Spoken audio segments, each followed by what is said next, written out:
قال رسول الله صلى الله عليه وسلم كل معروف صدقه.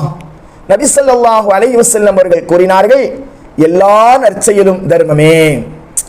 நாம எந்த ஒரு இஸ்லாத்தில் சொல்லப்பட்ட எந்த ஒரு நற்செயலை நாம் செய்தாலும் அல்லாஹ் என்ன செஞ்சிருவான், நமக்கு தர்மத்துடைய கூலியை கொடுத்துருவான்.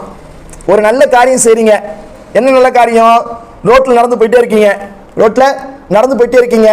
ஒரு முள்ளு கிடக்குது,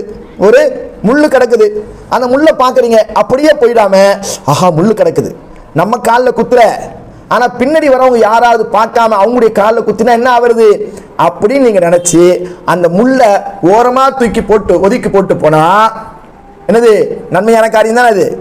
அது எந்த அளவுக்கு நன்மையான காரியம்? சதகா செய்த நன்மை உங்களுக்கு கிடைச்சிடும், தர்மம் செய்த நன்மை நமக்கு கிடைச்சிடும். இது போல ஒரு சின்ன சின்ன காரியம். ஒருத்தவரால என்ன பேக்கை தூக்க முடியல, வயசானவர் பேக்கை தூக்க முடியல, நீங்க போறீங்க, ஆஹா வயசானவர் கஷ்டப்படுறாரே அப்படின்னு சொல்லி பேக்கை தூக்கி அவர் கையில் கொடுக்குறீங்க, அல்லது பேக்கை தூக்கி அவர் பின்னாடி போறீங்க, அவர் எங்க வைக்க சொல்றாரு அங்க போய் வைக்கிறீங்க. இப்படியாக நீங்கள் செய்கின்ற பொழுது இது எல்லாமே என்னவாகிடும்? தர்மமாக ஆகிவிடும்.